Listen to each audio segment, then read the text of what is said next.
नमस्कार, मैं हूं मनविंदर। आप सभी राष्ट्रवादियों का एनबीएन नेटवर्क में बहुत-बहुत स्वागत है और अंग्रेजी नववर्ष की आप सभी को बहुत-बहुत शुभकामनाएं। एंड आपसे आग्रह भी है कि चैनल को सब्सक्राइब कर लीजिए, वीडियो को लाइक कर लीजिए जल्दी से, क्योंकि मेरे साथ वाली स्क्रीन पर आप देख रहे हैं आपके प्रिय स्पीकर भाऊ। कुछ बहुत ही खास अपडेट्स हैं जिस पर बात होगी। एक तरफ मोदी जी को मैन ऑफ द ईयर बताया जा रहा है और उनके कामों को सराहा जा रहा है। दूसरी तरफ वर्ष के आखिरी दिन जयराम रमेश का एक ट्वीट आता है जो कांग्रेस की डेस्परेशन को बता रहा है। क्या ये डेस्परेशन इसलिए है कि कई स्टेट उनके हाथ से निकल गए हैं, या फिर शशि थरूर उनके कहे में नहीं रहे और साल का आखिर आते आते दिग्विजय सिंह और रशीद अलवी इन्होंने भी ऐसा दिखाया कि वो कांग्रेस से उब चुके हैं, क्योंकि अब वो बीजेपी और आरएसएस की लाइन पर बोलते हुए नजर आ रहे हैं। तो भाऊ से समझते हैं कि कांग्रेस में चल क्या रहा है, क्यों भगदड़ मची हुई है कांग्रेस में। भाऊ स्वागत है, नमस्कार, बहुत बहुत अभिनंदन। भाऊ, कांग्रेस में भगदड़ से पहले ये बताइए कि जयराम रमेश ने बुधवार को एक ट्वीट किया है, सनसनी फैलाने की कोशिश की है। ट्रंप और चीन के भारत पाकिस्तान युद्ध रुकवाने के दावे को क्यों तूल दे रहे हैं ये? कभी ये जेट की गिनती करते हैं, कभी पूछते हैं कितने जेट गिरे, और फिर पूछते हैं कि ट्रंप ने सीजफायर करवाया है। चीन और ट्रंप के दावों के उलट अपनी भारत सरकार पहले ये साफ तौर पे कह चुकी है कि इस मामले में किसी भी तीसरे देश की कोई भूमिका नहीं है। तो भाऊ, इनकी प्रॉब्लम क्या है? प्रॉब्लम कुछ नहीं, प्रॉब्लम हमारी है, क्योंकि हम ये क्या ट्वीट कर रहे देख रहे लोग। देखना, देखो मेन स्ट्रीम मीडिया, इनका मेन स्ट्रीम मीडिया जो है उसकी चैनल्स और अखबार लोग पढ़ने तक बंद हो गए। हम ही एक दूसरे से बातें करते हैं। तो इसका परिणाम हमने देखा। बिहार का चुनाव का जो नतीजा है या महाराष्ट्र के चुनाव का जो नतीजा हम देख रहे हैं, वो साफ साफ है कि मीडिया है ही नहीं। लोग मीडिया को देखते ही नहीं, और कम से कम जो वोटिंग करते हैं वो मीडिया और ऐसी खबरें, ऐसे क्या उनका पोस्ट वगैरह देखते नहीं। लोगों ने इनको डिस्कार्ड कर दिया। तो एक बात आपको बता दो, एक चुटकुला है। दो बेवड़े थे, बहुत शराब पिए थे, और बोले, एक दूसरे को बोलता है मैंने सोचा है कि मैं पृथ्वी खरीद लूंगा। दूसरा बोलता है पॉसिबल नहीं है। तो पहला बोलता है क्यों? नहीं, मुझे बेचनी नहीं है। बस यही बन गया। आज का मेन स्ट्रीम मीडिया और पॉलिटिशियंस जो है, इनके बीच में रिश्ता जो है वो दो दोस्त बेवड़े वैसा है। एक दूसरे को कॉम्प्लीमेंटरी करते हैं और उससे ज्यादा कुछ भी नहीं है। इनको दुनिया देखती नहीं, उनको दुनिया सुनती नहीं। तो बेचारा जयराम रमेश करे तो भी क्या करे, उसको अपनी देखो। आप कहीं से जा रहे हो और सामने वाले बंगले में, घर में कोई कुत्ता है तो आपने भौंकता है। तो क्यों भौंकता है? आपने कुछ उसको पत्थर नहीं मारा, कुछ भी नहीं किया, फिर भी भौंकता है, क्योंकि वो अपने मालिक को दिखाना चाहता है कि मैं ड्यूटी कर रहा हूं। तो जयराम रमेश का ये जो ट्वीट है वो अपने मालिक को दिखा रहा है मैं ड्यूटी कर रहा हूं। इससे ज्यादा कुछ भी नहीं है। उसमें अंदर क्या लिखा है क्या नहीं, क्योंकि सबसे पहले 2013 में टाइम्स को एक मिनिस्टर करके जो इन्होंने इंटरव्यू दिया था, मैं बार बार उसको रिफर करता हूं। उन्होंने बताया था उस वक्त कि नरेंद्र मोदी चुनाव में उतरे हैं तो ये आजादी के बाद का सबसे बड़ा चैलेंज कांग्रेस को है। यानी ये कितना दिमाग वाला इंसान है जिसने सबसे पहले मोदी नाम का चैलेंज क्या है यह समझा है। अगर ये आज ऐसी बात कर रहा है तो दो ही कारण होते, ये झूठ मूठ का मालिक को कर दिखा रहा है या इसका दिमाग घूम गया। इससे ज्यादा उस ट्वीट में क्या क्या कंटेंट है वो भी मुझे देखने की जरूरत नहीं। भाऊ, दिग्विजय सिंह और रशीद अलवी भी राहुल को नसीहत दे रहे हैं और आरएसएस की तारीफ कर रहे हैं। ये मिरेकल क्या संकेत दे रहा है? क्या इसकी असली वजह कुछ राज्यसभा से जुड़ी हुई है? मैं इसको तारीफ नहीं मानता, वो सच्चाई बता रहे। लगातार अगर 90 से ज्यादा चुनाव राहुल गांधी हार रहे हैं और बीजेपी जीत रही है, तो बीजेपी क्यों जीत रही है ये ढूंढना, उसको आत्मपरीक्षण बोलते, इंट्रोस्पेक्शन बोलते। तो उन्होंने इंट्रोस्पेक्शन किया है और माना है कि भाई हमारे अभी वो नीरजा चौधरी, उसका कई एक मैंने वीडियो देखा किसी यूट्यूब चैनल लल्लन टॉप वगैरह कुछ होगा, मुझे याद नहीं, या आज तक पर, तो उन्होंने बोला कांग्रेस को संवारने के लिए अमित शाह ढूंढना पड़ेगा। सच्चाई बताइए ना। तो उसी उसी डिबेट में राजदीप सरदेसाई बोलता है ये फिर भी हारेंगे। इसका मतलब क्या है समझते हो आप? इसका मतलब समझते हो कि आपके पास अमित शाह को भी लाए तो भी आप अमित शाह को रणनीति या सब बनाने की कॉन्ट्रैक्ट दोगे तो भी हारोगे। इसका कारण ये है कि आपने हारना तय किया है, आपको हारना ही है, जीतने की कल्पना ही आपके दिमाग में नहीं है। और ये कोई राजदीप बोला ये गलत नहीं है। 2017 में इन्होंने 6-7 महीने से प्रशांत किशोर को एम्प्लॉय किया था, यही ड्यूटी दी थी। वो जितनी रणनीति बिना बनाएगा उसका गुड़ गोबर बनाना, यही तो राहुल गांधी का काम था। तो जब तक राहुल गांधी वहां सब अंतिम निर्णय लेने वाले डिसीजन मेकर है, तो आप कोई भी चीज लाके दे दो, वो उसका गुड़ गोबर करके बताएंगे। तो कहने का मतलब यह है कि जो डिग्गी राजा वगैरह बोल रहे हैं तो उनका हृदय पर वो बोल रहे हैं ना, मैं तो आरएसएस की विचारधारा के खिलाफ हूं, लेकिन वो चुनाव जीतते हैं, वो सच्चाई है, वो स्वीकारनी पड़ेगी, ये कहना है। डिग्गी राजा ना मोदी का गुणगान कर रहे ना आरएसएस की आरती उतार रहे वो बता रहे कि वो चुनाव जीतते हैं, ये सच्चाई है।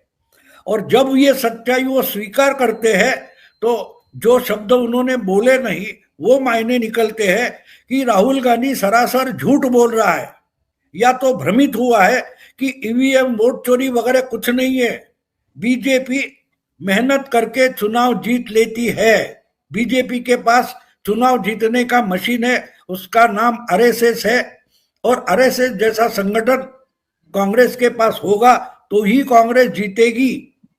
ये झूठ मूठ के आरोप करके नहीं जीतेगी। यानी सीधे सीधे उसका मतलब समझो आप। हमारे मराठी में एक कहावत है, लेखी बोले सुने लागे। यानी जो सास होती है वो घर में आई हुई अपनी ही बेटी को डांटती है, लेकिन ऐसे डांटती है कि जो बहू है वो समझ लेती है ये मेरे लिए, बेटी के लिए नहीं है। तो बोलने की हिम्मत तो नहीं है डिग्गी राजा में, तो बता रहे तू झूठ बोल रहा है, तुझे समझ में नहीं आ रहा है चुनाव क्या होता है, कैसे जीते जाते। और उससे भी ज्यादा मुझे अच्छा लगता है उसके बाद एक एक करके कांग्रेस से लोग निकल कर आए, वो कोई शकील अहमद वगैरह है बिहार के और कहीं के है, तो उसमें राशिद अल्वी का जो बयान है वो मुझे ज्यादा पसंद आता है। उन्होंने आरएसएस की ताकत बताई है। राशिद अल्वी ने बोला कि आरएसएस का जो संगठन है वो जिस ढंग से चलता है उससे चुनाव जीते जाते हैं। और उन्होंने कहा कि पिछले लोकसभा चुनाव में आरएसएस ने थोड़ा हाथ पीछे लिया तो बीजेपी की हालत देखो, यानी बीजेपी 240 पर आ गई। ये राहुल के प्रयास में इंडी गठबंधन के कारण नहीं आई। आरएसएस के कुछ लोग नाराज थे, उन्होंने मोदी के चुनाव से हाथ पीछे लिया, काम करना बंद कर दिया, तो मोदी की जो संख्या थी वो 300 से घटकर 240 तक आ गई। तो इसका दूसरा मतलब ये होता है, राशिद अल्वी कह रहे राहुल ने कुछ नहीं किया है, राहुल को रास्ते पर गिरे हुए बटुआ मिला जिसमें पैसे थे, और राहुल बोल रहा है ये मैंने कमाया है।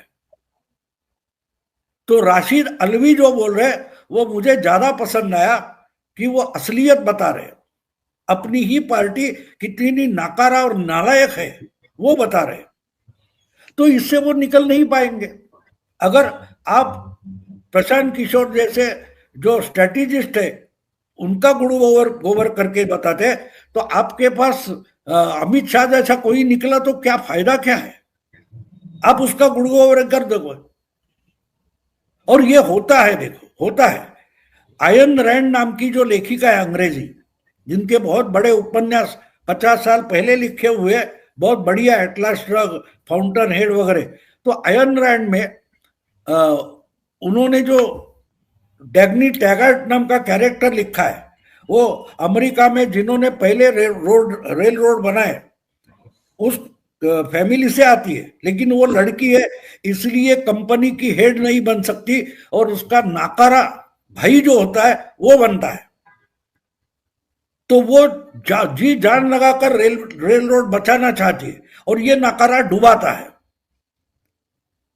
तो एक दिन वो सच्ची बात बोल देता है अपने बहना को कि मैं मानता हूं तुम्हारे पास टैलेंट है, तुम्हारे पास क्षमता है, लेकिन मेरे पास एक बात है कि मैं उसका गुड़गोबर कर सकता हूं।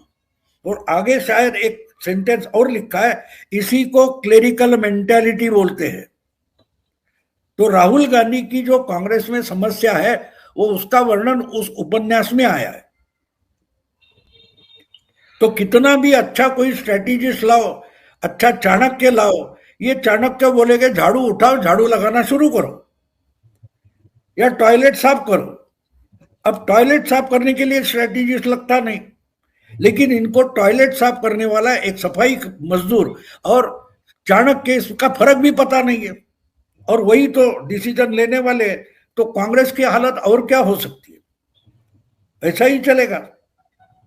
अब जब सामने आपका कर्नाटक में गवर्नमेंट है और कर्नाटक की गवर्नमेंट होते हुए अगर कुछ 4-5 कुछ स्थानीय इकाइयों के चुनाव हो गए और बैलेट पेपर पर हो गए, आपकी सरकार है, और फिर भी बैलेट पेपर पर भी आपका पूरा पार्टी हार गई है। 70% से ज्यादा सीटें अगर बीजेपी को बैलेट पेपर पर मिल रहे तो आप ईवीएम और वोट चोरी का मामला कहां से ला रहे हो? जो कर्नाटक में हुआ वही गोवा में भी हुआ, तो इनको समझाए कौन? ये सुनना नहीं चाहते, ना सुनते हैं, ना देखते हैं। तो कांग्रेस का कोई भविष्य नहीं है। साल शुरू होगा उसमें और मटियामेट होगा, इससे ज्यादा कुछ नहीं होगा। 2025 को भाव देखें तो जनता ने कांग्रेस को खारिज किया है, जो मोटे तौर पे दिखाई दे रहा है। तो ये साल तो इनके लिए अच्छा नहीं रहा। केवल और केवल इन्होंने किया क्या? केवल ये मोदी सरकार से सफाई मांगते रहे, कोसते रहे। अगर कुछ काम किया होता तो सामने आता ना। ये तो साफ हो गया बिल्कुल।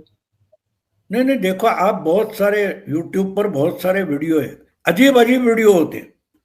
कुछ वीडियो होते हैं आप देखते हैं फुल स्पीड में कोई कार आ रही है, ट्रक आ रहा है, और ये तो सामने खड़ा है, वो मरेगा ही, लेकिन एक कुछ अचूबा होता है तो बच जाता है। ऐसे बहुत सारे वीडियो है। कोई दौड़ने वाला घोड़ा आता है, कार आती है, ट्रक आता है, लेकिन फिर भी बच जाता है। तो उसको, उसका क्रेडिट उसको नहीं होता, किस्मत को होता है। लेकिन हम सर्कस में देखते हैं ना, वो झूले पर झूलने वाले आर्टिस्ट होते हैं, वो एक झूला छोड़ते हवा में निकलकर उधर का झूला पकड़ते, तो कुछ 10-12 सेकंड के लिए वो हवा में रहते, उनको आधार कुछ नहीं होता। ये झूला छोड़कर वो झूला पकड़ने में उनको 10-15 मिनट लगते हैं। लेकिन देश की राजनीति में, देश के इतिहास में ये 10-12 सेकंड भी 50 साल हो सकते हैं। इंदिरा नेहरू के निधन जब हुआ 1964, उसके बाद कांग्रेस का बिखरना शुरू हो गया। होते होते 2014, 50 साल निकल गए। मैंने उसमें मराठी में किताब लिखी है, अर्धशतकाचा अधांतर, यानी हाफ सेंचुरी का अधांतर है ये झूला लोगों ने छोड़ा था, और लोग कांग्रेस को अल्टरनेटिव 64 के बाद ढूंढने लगे हैं। चाइना से वॉर हारने के बाद लोग ढूंढते रहे, लेकिन जो मल्टी पार्टी सिस्टम में कोई दूसरी पार्टी उभर कर नहीं आ रही थी।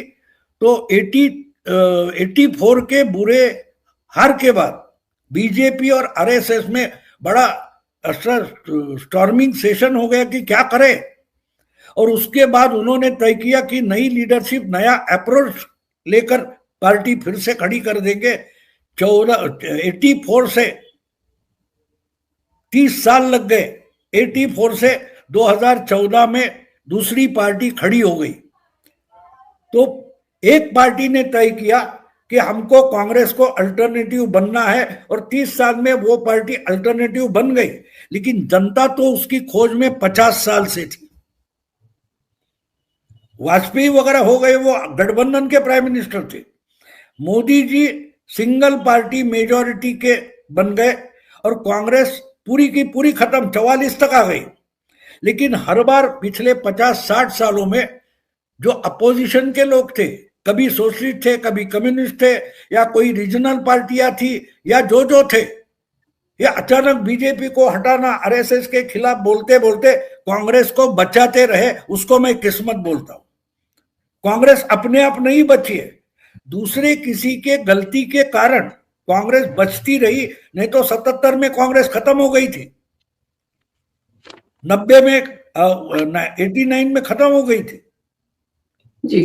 तो कहने का मतलब ये है, कांग्रेस को अपोजिशन के नालायक लोग बचाते रहे, और उससे रास्ता निकालते निकालते बीजेपी और आरएसएस के लोगों ने एक alternative party, all India party खड़ी कर दी।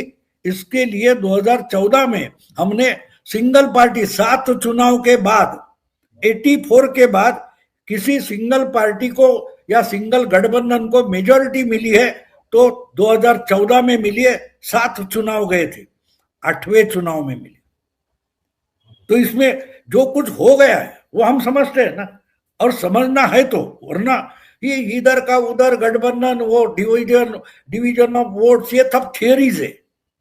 प्रैक्टिकल देखो, प्रैक्टिकल लोग देख रहे थे, जो पार्टी कांग्रेस के साथ नहीं जाएगी, जो पार्टी कांग्रेस को खत्म करेगी, ऐसी पार्टी को लोग चुनते गए। कभी सीपीएम के पास जो वोटर थे बीजेपी के पास आ गए, कभी सोशलिस्ट पार्टी के पास थे, कभी जनता दल के पास थे, कभी जनता दल सेक्युलर के पास थे, कभी हमारे महाराष्ट्र की सेक्युलर शेतकरी कामगार पार्टी थी। जो जो अलग अलग राज्यों में जब अपोजिशन के जो सेक्युलर मानने वाले दल थे वो कांग्रेस के साथ गए, तो उनका वोटर उनको छोड़कर बीजेपी के पास कंसंट्रेट होता गया, कंसोलेट होता गया।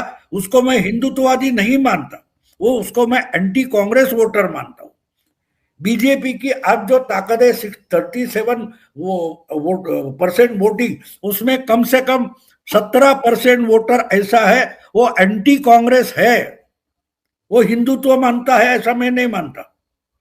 तो उसको ढूंढ रहा था वो, और जैसे आता है उसको ये साथ लेते, उसको कंसोलिडेट करते और दूसरा वोट बैंक लाने की कोशिश करते, ऐसे बदलाव आते गया। बाबू, महाराष्ट्र में क्या चल रहा है? महाराष्ट्र की बात करना भी बहुत जरूरी है। पवार परिवार और ये ठाकरे परिवार सभी अपने रूठे हुए लोगों को मना रहे हैं, अभी ये सब एक्टिव हो रहे हैं, साथ साथ आ रहे हैं, कैसे देखते हैं? क्योंकि डीएमसी के चुनाव भी अब suppose to be on 14th। नहीं देखो, पवार तो थक गए, उम्र हो गई है, छोटी बात नहीं है। 85 ये छोटी, मैं उनसे 8 साल छोटा हूं, तो थकान कैसे होती है मुझे पता है ना।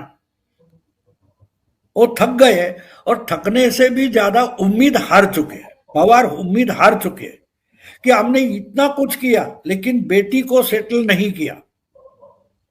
अब ये अलग तरीके का बेटी का बाप है, बेटी की शादी हो गई, उसके बच्चे हो गए, बाप खुश हो जाता है। इसको अपनी बेटी को विरासत देनी है, और पॉलिटिक्स में अपने बेटी को सेटल नहीं कर पाए, इसलिए ये थक गए और अब परेशान है, और मानो उम्मीद हार चुके हैं। तो इसलिए आज अपने भतीजे के साथ सेटल करने की कोशिश कर रहे हैं। दूसरी तरफ उद्धव ठाकरे जो मुख्यमंत्री बनने की आकांक्षा में भटक गए, वो संवरने की कोशिश कर रहे हैं। और जो हमारे महाराष्ट्र का मुख्यमंत्री है वो इतना धुरंधर है, वो इनके साथ पूरा कबड्डी खेल रहा है, पूरा कबड्डी खेल रहा है। तो इसलिए अभी अभी जो विधानसभा के बाद हमने देखा कि जो 288 288 म्युनिसिपल काउंसिल के वगैरह चुनाव हो गए, उसमें वही विधानसभा के जो नतीजे थे उसी ढंग के नतीजे आ गए।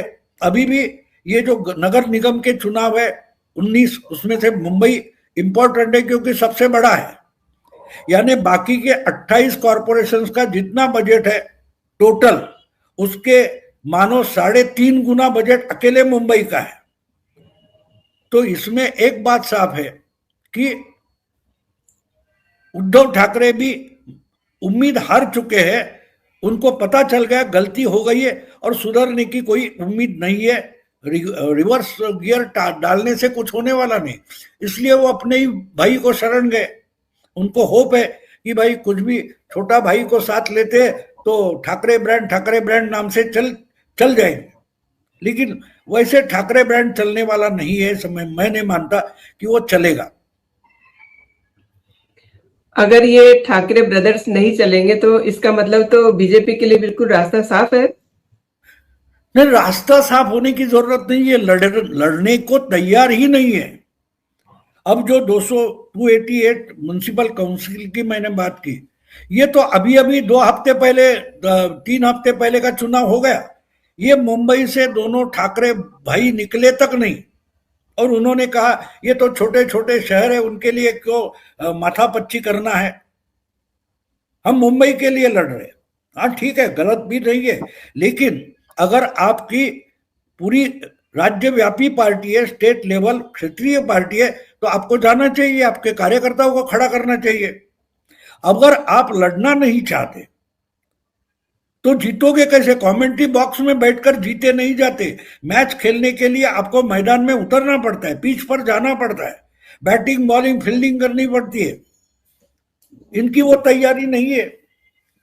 और दूसरी बात है, ऐसी सिचुएशन में कांग्रेस हो, आज की खबर आपको बता दो, अभी 2 दिन पहले, यानी जो पर्चा भरने की लास्ट डेट थी 30, उसके 1 दिन पहले प्रकाश अंबेडकर की वंचित बहुजन आघाड़ी और कांग्रेस का गठबंधन हो गया, मुंबई के लिए सीट का बंटवारा हो गया। कुछ 162 प्रकाश अंबेडकर कैंडिडेट खड़े करेंगे और बाकी जो बचे कुछ 135 145 वगैरह, वो 175, वो कौन लड़ेगा? वो कांग्रेस लड़ेगी। प्रकाश अंबेडकर को जो 62 सीट दी गई थी, वोट दिए गए थे, उसमें से 18 में ना कांग्रेस का कैंडिडेट है ना प्रकाश अंबेडकर का कैंडिडेट है। यानी आपके पास हारने के लिए भी कैंडिडेट नहीं है। आप चुनाव क्या लड़ोगे? पूरे बीएमसी का चुनाव छोड़ दो। अगर प्रकाश अंबेडकर ने एक दिन पहले इतना वाह वाह वाह वाह अभी बहुत तगड़ा हो गया, कांग्रेस ने अच्छी गठबंधन की वगैरह वगैरह, मीडिया में जोर शोर से चल रहा है। अगर चुनाव आयोग मीडिया की बातें काउंट करता है तो जरूर जीत जाएंगे, लेकिन हमारे देश का जो संविधान है, कानून है, उसके तहत मीडिया में आई हुई बातें वोट करके काउंट नहीं होती। ओपिनियन पोल, एग्जिट पोल, इस पर चुनाव के नतीजे नहीं होते। एक्चुअली वोटिंग होता है, उसका काउंटिंग होता है। अब देखो, 18 जगह पर आपने उम्मीदवार तक नहीं खड़ा किया, उसमें से एक 15 नंबर का वार्ड है वेस्टर्न सबर्ब में मुंबई के, उसमें भाजपा की जिग्ना शाह नाम की उम्मीदवार बिन विरोध चुनकर आ गई है, आपने खबर देखी होगी। फिर कल्याण डोंबिवली कॉरपोरेशन है, उसमें बीजेपी की 2 महिलाएं, उनके सामने कोई कैंडिडेट नहीं, इसलिए बिना वोटिंग के चुनकर आ गई। उसी तरीके से मुझे लगता है धुलिया में बीजेपी के 2 कैंडिडेट बिना वोटिंग के चुनकर आ गए, और कहिए 6, यानी ये स्क्रूटिनी होने के बाद ये 6 वार्ड ऐसे निकले हैं। अभी और कुछ हो गए तो आ जाएगी खबर, लेकिन 6 लोगों की खबर आ चुकी है जिनके वार्ड में वोटिंग नहीं होगा, क्योंकि वो ऑलरेडी जीत चुके हैं। अब आप बोलिए मुझे कि आप बीजेपी को हराना चाहते हो पूरे काउंसिल में, क्या कॉरपोरेशन में, और आपके पास वार्ड में खड़े करने के लिए उम्मीदवार तक नहीं है। उस उम्मीदवार के पीछे कार्यकर्ता होना चाहिए, क्योंकि आपने बहुत बड़ा इंपॉर्टेंट टाइम था वो गठबंधन की चर्चा में खराब कर दिया। आखिरी दिन आ गया 30 दिसंबर, तब तक आपके किसी भी अपोजिशन में किसी भी पार्टी के पास अपने कैंडिडेट के फाइनल लिस्ट नहीं थी, तो आप टाइम जाया करते रहे। उसके लिए तो बीजेपी ने कुछ किया नहीं। आपका टाइम आपका है, आप बैठे या वार्ड में जाकर काम करें, चुनाव क्षेत्र में जाकर काम करें, इसके लिए तो बीजेपी ने नहीं रोका है। लेकिन आपको चर्चा करनी है, काम नहीं करना है। जैसे क्रिकेट बॉक्स कमेंट्री बॉक्स में बैठकर बहुत सारे जानकार होते हैं, वो क्रिकेट की कमेंट्री करते हैं और 1 मिनट में बोलते, गावस्कर ने गलती कर दी, विराट कोहली ने गलती कर दी, अरे तूने हाथ में बैट तो पकड़ी है कभी? लेकिन वो भले भले धुरंधर क्रिकेटर होते हैं, उनको भी गलत साबित करने वाले जो कमेंटेटर है, अगर वही कमेंटेटर अपोजिशन पार्टी की पॉलिसी और एजेंडा तय करेंगे तो इनका हारना तो तय है, हारना तो तय है ना। और दूसरी बात और एक आपको बता दो कि जिस ढंग से मोदी, हमारा देवेंद्र फडणवीस, एकनाथ शिंदे और अजीत दादा ने स्ट्रैटेजी बनाई, ये तो सिर्फ जीतना नहीं चाहते, ये अपोजिशन का स्पेस भी रहने नहीं देना चाहते। पुणे और पिंपरी में अजीत दादा और बीजेपी, इनमें सीधी लड़ाई होगी। इसका मतलब क्या है कि बाकी कांग्रेस हो, उद्धव ठाकरे हो या और कोई पार्टी हो, उनके लिए जगह ही नहीं बची। दूसरी जगह कहीं एकनाथ शिंदे और बीजेपी के साथ लड़ाई हो रही है। तो इन्होंने स्ट्रैटेजी दिखाने में, और ये कोई छुपी बात नहीं है, देवेंद्र फडणवीस ने 3 महीने पहले ये चुनाव की घोषणा होने के बाद साफ साफ बता दिया कि मैंने सब महायुति के सब लोगों को समझा दिया कि भाई अगर जमती नहीं है, सीट का बंटवारा नहीं होता, युति या अलायंस नहीं होती तो ना होने दे, एक दूसरे के खिलाफ लड़ो, फ्रेंडली फाइट करो, लेकिन एक बात पक्की ध्यान में रखो कि नतीजों के बाद साथ में सत्ता में मिलना है, बैठना है। इसका मतलब क्या है कि अगर पुणे पिंपरी बीजेपी जीत जाती है, अजीत दादा 2 नंबर के होते, अपोजिशन होगा, तो अपोजिशन और बीजेपी मिलकर आराम से कॉरपोरेशन चलाएंगे। मुंबई में वही होगा, कल्याण, डोंबिवली, ठाणा। मुझे ऐसा लगता है कि जो 29 कॉरपोरेशन में चुनाव हो रहा है, उसमें से कम 25 से 27 कॉरपोरेशन में महायुति की ही सत्ता होगी, या तो साथ में होगी या इनमें से एक सत्ता में बैठेगा, दूसरा विरोध करेगा, लेकिन अपोजिशन के लिए स्पेस बचेगी नहीं। और वही बची तो अगले 3 सालों के बाद ये पार्टियां बचेगी कि नहीं पता नहीं। बहुत बड़ी बात की है आपने, बहुत।